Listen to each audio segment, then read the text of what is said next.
संसार के सर्वश्रेष्ठ धनुर्धर कहे जाने वाले अर्जुन महाभारत काल के वीर और पराक्रमी योद्धाओं में से एक थे, जिनके शौर्य और वीरता से जुड़े कई किस्से महाभारत काल में सुनने और पढ़ने को मिलते हैं।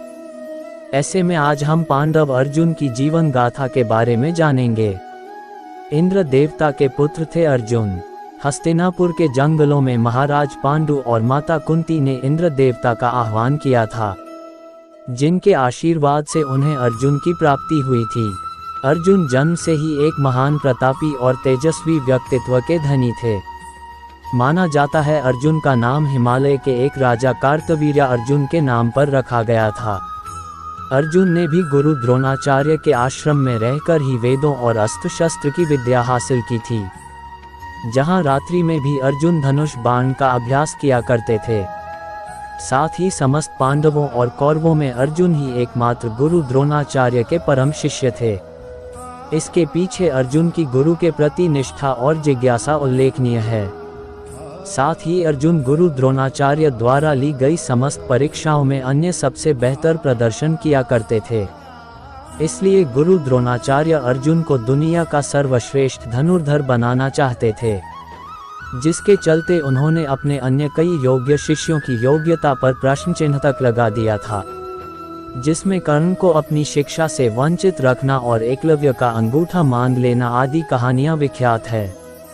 पांडव अर्जुन भीष्म पितामह के भी काफी करीब थे।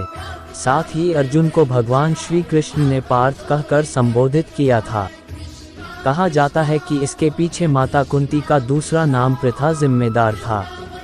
इसके अलावा अर्जुन को जिष्णु, भीभत्सु, गांडीवधारी, कौंतेय, कपिध्वज, किरीटिन, गुडाकेश, श्वेतवाहन, धनंजय, सव्यसाची, फाल्गुन आदि नामों से भी जाना जाता है। ये नाम उन्हें अलग अलग परिस्थितियों में व्यवहार और वीरता के प्रदर्शन से प्राप्त हुए हैं। भगवान श्री कृष्ण अर्जुन के सखा होने के साथ साथ युद्ध भूमि में उनके सारथी भी बने थे। दूसरा, माता कुंती भगवान श्री कृष्ण की यदुवंशी समाज के रिश्ते से बुआ भी थी। इसलिए अर्जुन और श्री कृष्ण के मध्य अधिक घनिष्ठता थी। अर्जुन का विवाह और उनकी अद्भुत प्रेम कहानियां। अर्जुन ने अपनी वीरता का प्रदर्शन करके न केवल रणभूमि में ही विजय हासिल की थी, बल्कि उन्होंने कई राजकुमारियों के हृदय को भी जीता था। महाभारत की कहानी में हमें अर्जुन की अनेकों प्रेम कहानियों का जिक्र मिलता है। सर्वप्रथम अर्जुन ने लाक्षागृह की घटना के बाद एक चक्रा नगरी से लौटते समय ब्राह्मण का वेश धारण किया था। इसी दौरान महर्षि वेदव्यास के आग्रह पर वह द्रुपद नरेश की पुत्री द्रौपदी के स्वयंवर में गए थे, जहां उन्होंने लक्ष्य भेदन करके द्रौपदी को जीता था। उल्लेखनीय है कि इसी सभा में दुर्योधन और कर्ण जैसे वीर योद्धा भी मौजूद थे, लेकिन राजा द्रुपद ने वह लक्ष्य भेदन अर्जुन को ध्यान में रखकर ही तैयार करवाया था। हालांकि बाद में माता कुंती की भूलवश द्रौपदी अर्जुन के अतिरिक्त अन्य पांडव भाइयों की पत्नी भी कहलाए। द्रौपदी से अर्जुन को श्रुतकर्मा नामक पुत्र की प्राप्ति हुई थी। इसके अलावा भगवान श्री कृष्ण की बहन सुभद्रा भी अर्जुन से प्रेम कर बैठी थी, जिसे अर्जुन भगवान श्री कृष्ण के कहेनुसार द्वारिका से भगा लाए थे। ये घटना तब की है जब अर्जुन को 12 साल के लिए वनवास मिला था। ये वनवास उन्हें इसलिए मिला था क्योंकि उन्होंने युधिष्ठिर और द्रौपदी के निजी समय में भूलवश दखल दे दिया था। इसी दौरान वह हस्तिनापुर राज्य को छोड़कर द्वारिका समेत अन्य नगरों में वनवास काटने चले गए थे। इसी दौरान सुभद्रा ने अर्जुन के साथ 7 फेरे लिए थे। हालांकि अर्जुन के इस फैसले से द्रौपदी काफी क्रोधित भी हुई थी, परंतु भगवान श्री कृष्ण की लीला ने अर्जुन और सुभद्रा के मिलन को आगे चलकर संभव करवा दिया था। सुभद्रा ने ही आगे चलकर अभिमन्यु जैसे वीर पुत्र को जन्म दिया था, जो कि महाभारत के युद्ध में गुरु द्रोणाचार्य द्वारा धर्मराज युधिष्ठिर के लिए बनाए गए चक्रव्यूह से बाहर निकलने में सफल न हो पाया था और कौरवों के हाथों वीरगति को प्राप्त हो गया था। इसके साथ ही महाभारत युद्ध के पश्चात जब पांडव युधिष्ठिर द्वारा अश्वमेध यज्ञ का आयोजन किया जा रहा था, तभी अर्जुन और भीम को इंद्रप्रस्थ का दूत बनाकर अन्य राज्यों से मित्रता संबंध बनाने के लिए भेजा गया था। इसी समय अर्जुन को नागलोक से मैत्री संबंध स्थापित करने के लिए पांडवों का दूत बनकर वहां भेजा गया, जहां नागलोक की राजकुमारी उलूपी से अर्जुन को प्रेम हो गया। उलूपी से अर्जुन को इरावत नामक पुत्र की प्राप्ति हुई थी। आगे चलकर उलूपी के कारण ही अर्जुन को पुनर्जन्म की प्राप्ति हुई थी। इसके अलावा अर्जुन का विवाह मणिपुर की राजकुमारी चित्रांगदा से भी हुआ था। हालांकि यह विवाह राजनीतिक हित को साधने के प्रयास से हुआ था। साथ ही इनके विवाह के समय राजकुमारी चित्रांगदा के पिता राजा चित्रवाहन ने ये शर्त रखी थी कि अर्जुन और चित्रांगदा का पुत्र आगे मणिपुर का उत्तराधिकारी बनेगा। इसलिए चित्रांगदा कभी इंद्रप्रस्थ नहीं जाएगी। जबकि विवाह के बाद अर्जुन और चित्रांगदा के रिश्ते में किसी कारणवश खटास आने के चलते अर्जुन स्वयं ही मणिपुर को छोड़कर हमेशा के लिए इंद्रप्रस्थ वापस लौट आए थे। तो वहीं अर्जुन को चित्रांगदा की कोख से बभ्रुवाहन नामक पुत्र की प्राप्ति हुई थी। बभ्रुवाहन ने ही महाभारत के युद्ध के काफी समय बाद अपने पिता अर्जुन धनुर्विद्या में करारी शिकस्त दी थी, क्योंकि चित्रांगदा ने अपने बेटे को हमेशा अर्जुन से भी बेहतर धनुर्धर बनाने की शिक्षा प्रदान की थी। हालांकि उसे यह बात नहीं ज्ञात थी कि अर्जुन ही उसके पिता है। फिर विमाता उलूपी के हस्तक्षेप के बाद पुत्र के हाथों प्राण गंवाने वाले अर्जुन को जीवन वापस मिला था। इस प्रकार अर्जुन के जीवन से हमें न केवल शौर्य, पराक्रम और वीरता का परिचय मिलता है, बल्कि इनके व्यक्तित्व में प्रेम और अपनापन भी विद्यमान था। शक्तिशाली बनने के लिए की थी कड़ी तपस्या। महाराज पांडु की मृत्यु के बाद जब माता कुंती पांडव पुत्रों के साथ हस्तिनापुर लौट आई थी, तब महाराज धृतराष्ट्र ने पांडव भाइयों को उनके अधिकारों से सदैव वंचित किया, जिसके चलते पांडवों को अपना अधिकांश जीवन वनवास और तप में व्यतीत करना पड़ा। महाभारत काल में लाक्षागृह की घटना, पांडवों का खांडवप्रस्थ जाना, युद्ध क्रीड़ा में पांडवों का राज्य हार जाना, द्रौपदी चीरहरण, 12 साल का वनवास और 1 साल का अज्ञातवास आदि घटनाएं पांडवों के संघर्ष की कहानी को दर्शाते हैं। इसके परिणाम स्वरूप जब कौरवों की नीचता हद से अधिक बढ़ गई, तब पांडवों ने कौरवों से युद्ध करके अपना अधिकार और सम्मान वापस पाने की ठानी। हालांकि महाभारत युद्ध की पैरवी सदैव से ही कौरवों की ओर से हुई थी। ऐसे में भगवान श्री कृष्ण की आज्ञा मानकर पांडव अर्जुन ने कठोर तप करके भगवान इंद्र समेत अन्य देवताओं का ध्यान करके कई शक्तिशाली अस्त्र शस्त्र का वरदान प्राप्त किया। इसके लिए पांडव अर्जुन को देवतालोक भी जाना पड़ा, क्योंकि न चाहते हुए भी अर्जुन को ये युद्ध सर्वाधिक प्रिय भीष्म पितामह और गुरु द्रोणाचार्य के विरुद्ध लड़ना पड़ा था। ऐसे में पांडवों के सामने कई सारे महारथी थे, जिन्हें परास्त करने के लिए अर्जुन ब्रह्मास्त्र की खोज में निकल पड़े थे। तब भगवान शिव ने पांडव अर्जुन की परीक्षा लेने के लिए वेश बदलकर उनके साथ युद्ध किया था। ऐसे में अर्जुन की तपस्या से प्रभावित होकर भगवान शिव ने अर्जुन को पाशुपत अस्त्र, आग्नेयास्त्र, गांडीव और अक्षय तूणीर आदि शक्तिशाली अस्त्र दिए थे। इसके साथ ही वरुण देवता से अर्जुन को नंदीघोष नामक विशाल रथ की प्राप्ति हुई थी। इसके अतिरिक्त अर्जुन ने गुरु द्रोणाचार्य से युद्ध चक्रव्यूह में से निकलने और प्रवेश का संपूर्ण ज्ञान हासिल किया था। साथ ही अर्जुन उन धनुर्धारियों में से एक थे जिन्हें धनुर्वेद की 5 शाखाओं का ज्ञान था। एक बार अर्जुन का युद्ध इंद्र देवता से भी हुआ था, जिन्हें परास्त करने के बाद इंद्र देवता ने प्रसन्न होकर अर्जुन को एक गांडीव और 2 अक्षय तूणीर वरदान में दिए थे। बता दें कि इंद्र देवता द्वारा अर्जुन को दिया गया गांडीव इतना अद्भुत था कि उस पर प्रत्यंचा केवल अर्जुन ही चढ़ा सकते थे। अर्जुन बाएं हाथ से धनुष बाण चलाना जानते थे, इसलिए वह सव्यसाची कहलाए। उपरोक्त तमाम शक्तियों और बल के अलावा भी हमें अर्जुन के व्यक्तित्व से एक अन्य कला में निपुण होने की जानकारी मिलती है। ये बात उस समय की है जब अर्जुन ब्रह्मास्त्रों की खोज में देवलोक गए हुए थे। उसी दौरान देवलोक में नृत्यशाला का कार्यक्रम चल रहा था कि तभी अर्जुन ने वहां चित्रसेन गंधर्व से नृत्य और गायन की तालीम हासिल की। इसी दौरान वहां मौजूद उर्वशी नाम की एक अप्सरा अर्जुन पर मोहित हो गई, जिसके बाद वह अर्जुन के पास अपने प्रेम की व्यथा को लेकर पहुंची। परंतु अर्जुन ने उनकी तुलना अपनी माता से कर दी। अर्जुन ने कहा कि मेरे लिए जैसे मेरी माता कुंती और माद्री हैं, ठीक वैसे ही आप भी मेरी माता समान है। अर्जुन के मुख से माता शब्द सुनकर उर्वशी क्रोधित हो गई और उन्होंने अर्जुन को नपुंसक बनने का श्राप दे दिया। हालांकि बाद में इंद्र देवता के हस्तक्षेप से उर्वशी ने इस श्राप की आयु को 1 वर्ष कर दिया, जिसके चलते अर्जुन का ये श्राप उनके 1 साल के अज्ञातवास में वरदान साबित हुआ। ऐसे में अर्जुन ने विराट नगरी में अज्ञातवास के दौरान विराट नरेश की पुत्री उत्तरा को नृत्य और गायन की शिक्षा दी। इस दौरान अर्जुन ने उर्वशी के नपुंसक श्राप से ग्रस्त होकर बृहन्नला बृहद जोड़ नर का वेश धारण किया हुआ था।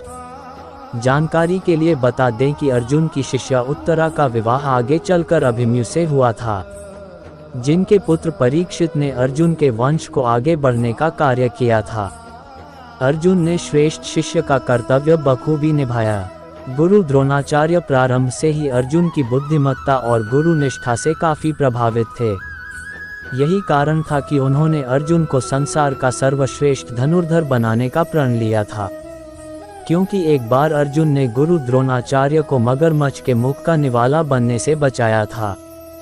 हालांकि यह गुरु द्रोणाचार्य द्वारा समस्त पांडव भाइयों और कौरवों की परीक्षा ली गई थी, जिसमें अर्जुन से सर्वप्रथम अपनी वीरता का परिचय दिया था। आपको ये जानकर आश्चर्य होगा कि अर्जुन ही गुरु द्रोणाचार्य का प्रथम दृष्टया परिचय लेकर भीष्म पितामह के पास पहुँचे थे। तभी भीष्म पितामह ने गुरु द्रोणाचार्य को कौरवों और पांडवों की शिक्षा का उत्तरदायित्व सौंपा था। इसके अलावा एक बार गुरु द्रोणाचार्य के पुत्र अश्वत्थामा ने अर्जुन के विषय में अपने पिता से जानना चाहा। तब गुरु द्रोणाचार्य ने बताया कि अर्जुन इसलिए सब में श्रेष्ठ है क्योंकि वह मेरे द्वारा दी गई शिक्षा का इस्तेमाल करना बखूबी जानता है, जिसका उदाहरण प्रस्तुत करने के लिए गुरु द्रोणाचार्य ने सभी कौरवों और पांडवों की पेड़ पर बैठी चिड़िया की आंख पर निशाना लगाने की परीक्षा ली थी, जिसमें केवल अर्जुन द्वारा ही चिड़िया की आंख पर निशाना लगाया गया था। दूसरी ओर गुरु द्रोणाचार्य का अपने मित्र द्रुपद से मतभेद चल रहा था, जिस पर गुरु द्रोणाचार्य ने ये घोषणा की थी कि जो द्रुपद को बंदी बनाकर लाएगा वह मेरा परम शिष्य कहलाएगा। गुरु द्रोणाचार्य की इस गुरु दक्षिणा का उपहार स्वयं राजा द्रुपद भी अर्जुन द्वारा ही गुरु को बंदी बनाकर भेंट किया गया था। इस प्रकार अर्जुन ने गुरु द्रोणाचार्य के समक्ष सदैव ही परम शिष्य होने का प्रमाण दिया। यही कारण था कि गुरु द्रोणाचार्य अर्जुन को शिष्य के रूप में बेहद पसंद करते थे। अर्जुन ने किया भीष्म पितामह, गुरु द्रोणाचार्य, कर्ण, जयद्रथ जैसे योद्धाओं को परास्त। महाभारत युद्ध के आरंभ से पहले समस्त कौरवों का युद्ध अर्जुन यानी बृहन्नला से विराट नगरी में हुआ था, जिसमें अर्जुन के बल के आगे दुर्योधन, गुरु द्रोणाचार्य, भीष्म पितामह, कर्ण, दुशासन, कृपाचार्य आदि ने घुटने टेक दिए थे। इसके बाद अर्जुन की समस्त कौरवों से मुलाकात महाभारत की युद्ध भूमि पर हुई, जहां अर्जुन ने युद्ध के पहले दिन से यह साबित कर दिया था कि युद्ध भूमि पर वह विजयश्री का आशीर्वाद लेकर आया है। यही कारण था कि अर्जुन ने इस युद्ध में बड़े बड़े पराक्रमी और बलशाली योद्धाओं को धूल चटाई थी। हालांकि यह सर्वविदित है कि हस्तिनापुर के सभी शुभ चिंतक अर्जुन समेत समस्त पांडव भाइयों की विजय ही चाहते थे, जिसके परिणामस्वरूप जब युद्ध भूमि में अर्जुन का सामना भीष्म पितामह से हुआ, तब अर्जुन ने भीष्म पितामह के कहेनुसार महाराज शिखंडी को आगे करके भीष्म पितामह पर बाणों की वर्षा की थी। इस दौरान अर्जुन के आंखों से आंसुओं की वर्षा हो रही थी, क्योंकि अर्जुन को शायद यह आभास नहीं था कि जिन हाथों ने उसके बचपन को दुलारा था वह युद्ध भूमि में उन्हीं को असहाय कर देगा। इसके अलावा अर्जुन ने गुरु द्रोणाचार्य को भी युद्ध भूमि पर धनुष बाण में करारी शिकस्त दी थी, लेकिन गुरु द्रोणाचार्य की मृत्यु मूल रूप से अर्जुन के हाथों न होकर राजा द्रुपद के बेटे धृष्टद्युम्न ने की थी, क्योंकि उसे अपने पिता के अपमान का बदला लेना था। हालांकि जब धृष्टद्युम्न ने गुरु द्रोणाचार्य के सिर को धड़ से अलग कर दिया था, तब अर्जुन को काफी क्रोध आया था। जानकारी के लिए बता दें कि गुरु द्रोणाचार्य ने पांडव युधिष्ठिर के मुख से जब अपने बेटे अश्वत्थामा की मृत्यु का समाचार सुना, तब उन्होंने अपने हथियार रख दिए थे, जिसका फायदा उठाकर पांडवों की सेना ने गुरु द्रोणाचार्य का वध कर दिया। तत्पश्चात अर्जुन ने दानवीर कर्ण को भी युद्ध भूमि में मार गिराया था। हालांकि कर्ण की मृत्यु उसे भगवान परशुराम और एक गाय मालिक द्वारा मिले श्राप से हुई थी, जिसके कारण वह अंत समय में अपनी अस्त्र शस्त्र विद्या भूल गया था। साथ ही श्राप के चलते उसके रथ का एक पहिया जमीन में धंस गया था, जिस पर जब वह बिना धनुष बाण के जमीन पर उतरा, तभी भगवान श्री कृष्ण के कहने पर अर्जुन ने कर्ण के सिर को धड़ से अलग कर दिया। कर्ण की मृत्यु के बाद अर्जुन और सभी पांडव भाइयों को यह मालूम हुआ था कि कर्ण ज्येष्ठ कुंती पुत्र था। इसके साथ ही अर्जुन ने अपने पुत्र अभिमन्यु की मौत का बदला लेने के लिए सूरज ढलने से पहले जयद्रथ दुशाला का पति की मौत की प्रतिज्ञा ली थी। इस दौरान भगवान श्री कृष्ण ने सूरज की दिशा को परिवर्तित कर दिया था, जिसका फायदा उठाकर अर्जुन ने जयद्रथ का वध करके अभिमन्यु की मौत का बदला लिया था। इस प्रकार अर्जुन ने महाभारत के युद्ध में श्वेत घोड़े से सुसज्जित रथ पर सवार होकर भगवान श्री कृष्ण की छत्र छाया में युद्ध भूमि पर सर्वश्रेष्ठ प्रदर्शन किया और धर्म की रक्षा करते हुए यह महान युद्ध जीत लिया। भगवान श्री कृष्ण ने सदैव किया अर्जुन का पथ प्रदर्शन। अर्जुन के विषय में भगवान श्री कृष्ण ने कहा था कि तब भ्राता मम सखा संबंधी शिष्य एवं च मांसान्युत्कृत्य दास्यामि फाल्गुन नार्थे महिते ताश्चापि नरव्यार्भो मत्कृते जीवित्य जे ताश्न समस्या तारमेय परस्परम।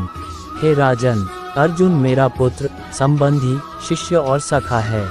अर्जुन के लिए मैं अपने शरीर के अंगों तक का बलिदान कर सकता हूँ। यद्यपि अर्जुन भी मेरे लिए अपने प्राणों को कुर्बान कर सकता है। हम दोनों ने मिलकर यह प्रतिज्ञा ली है कि हम संकट की स्थिति में एक दूसरे का साथ देंगे। ये बात तीनों लोकों के देवताओं को ज्ञात है कि पांडव अर्जुन भगवान श्री कृष्ण के अत्यधिक प्रिय थे, जिन्होंने अर्जुन की जीवन यात्रा में पग पग पर उसकी सहायता की। जहां धार्मिक पुराणों में भगवान श्री कृष्ण को नारायण तो अर्जुन को नर की संज्ञा दी गई है। महाभारत काल में अर्जुन के साथ प्रत्येक स्थान पर भगवान श्री कृष्ण की उपस्थिति दर्ज की गई है। साथ ही अर्जुन ने महाभारत युद्ध से पहले भगवान श्री कृष्ण की नारायणी सेना और श्री कृष्ण में से नारायण का ही चुनाव किया था। हालांकि भगवान श्री कृष्ण ने युद्ध में शस्त्र न उठाने का प्रण लिया था। इस प्रकार महाभारत युद्ध में भगवान श्री कृष्ण अर्जुन के सारथी बने और अर्जुन को श्रीमद् भागवत गीता का पवित्र ज्ञान दिया। इतना ही नहीं, भगवान श्री कृष्ण की वजह से ही यह संभव हो सका था कि रणभूमि में किसी भी क्षत्रिय का बाण अर्जुन को घायल ना कर सका। इसके लिए भगवान श्री कृष्ण ने अपनी लीलाओं का सर्वत्र चमत्कार दिखाया था। सर्वप्रथम भगवान श्री कृष्ण ये भली भांति जानते थे कि कर्ण के कुंडल और कवच जो स्वयं उसे इंद्र देवता ने दिए थे, जब तक वह उसके पास है अर्जुन क्या कोई भी उसका अंत नहीं कर सकता। जिस पर भगवान श्री कृष्ण ने इंद्र देवता के माध्यम से कर्ण से उसके कुंडल और कवच लेकर अर्जुन के प्राणों की रक्षा की। साथ ही यह भगवान श्री कृष्ण की शक्तियों का ही चमत्कार था कि कर्ण इंद्र देवता के जिस शक्तिशाली अस्त्र का प्रयोग युद्ध भूमि में अर्जुन पर करना चाहता था, उसका प्रयोग उसे भीमपुत्र घटोत्कच को मारने के लिए करना पड़ा। इसके साथ ही भगवान श्री कृष्ण ने ही अर्जुन को भीष्म पितामह को मारने की युक्ति सुझाई। हालांकि युद्ध भूमि में एक समय ऐसा भी आया कि जब भीष्म पितामह के बाणों का अर्जुन के पास कोई जवाब नहीं था, तब भगवान श्री कृष्ण ने क्रोध में आकर अपना सुदर्शन चक्र उठा लिया था। फिर बाद में अर्जुन ने भगवान श्री कृष्ण को रोककर भीष्म पितामह के बाणों का प्रतिशोध लिया था। अर्जुन महाभारत युद्ध से पहले स्वयं की पांचों इंद्रियों को वश में नहीं कर पा रहे थे। उनके सामने भीष्म पितामह और गुरु द्रोणाचार्य जैसे आदरणीय पुरुष थे, जिन पर धनुष बाण चलाना अर्जुन के लिए असंभव हो रहा था। तब भगवान श्री कृष्ण ने ही अर्जुन का मनोबल बढ़ाया था और उसे उसके क्षत्रिय धर्म के कर्तव्य का बोध कराया था। इसी दौरान अर्जुन को भगवान श्री कृष्ण के विराट रूप के दर्शन भी प्राप्त हुए थे। भगवान श्री कृष्ण के कारण ही यह संभव हो सका कि युद्ध भूमि में अर्जुन के हाथों भीष्म पितामह, गुरु द्रोणाचार्य, दानवीर कर्ण, गांधारी के दो पुत्रों संसप्तक गण, जयद्रथ, कृतवर्मा, सुदक्षिण, श्रुतायुध, अच्युताव, नियतायु, दीर्घायु, अम्बष्ठ आदि अनेकों वीर योद्धा वीरगति को प्राप्त हुए। इसके अलावा भगवान श्री कृष्ण सदैव अर्जुन से यही कहा करते थे कि जो पांडवों का मित्र है वह मित्र है, और जो पांडवों का शत्रु है वह मेरा शत्रु होगा, जिसके चलते उन्होंने सदा ही पांडु पुत्रों और विशेषकर अर्जुन की हर परिस्थिति में मदद की। इसके साथ ही भगवान श्री कृष्ण ने ही अर्जुन के वंश को बचाया था। ये बात उस समय की है जब गुरु द्रोणाचार्य के पुत्र अश्वत्थामा ने पांडवों के विनाश के खातिर ब्रह्मास्त्र का प्रयोग किया था, जिसके कारण अभिमन्यु और उत्तरा के पुत्र परीक्षित की गर्भ में ही मृत्यु हो गया था। परंतु भगवान श्री कृष्ण की कृपा से अर्जुन के प्रपौत्र परीक्षित को जीवन दान मिला। इसके अलावा द्वारिका में रहकर एक बार अर्जुन ने भगवान श्री कृष्ण की सहायता से एक ब्राह्मण के बेटे को जीवन दान भी दिलवाया था। इस प्रकार अर्जुन ने भगवान श्री कृष्ण का साथ पाकर ही महाभारत के युद्ध में अधर्म पर विजय प्राप्त की थी।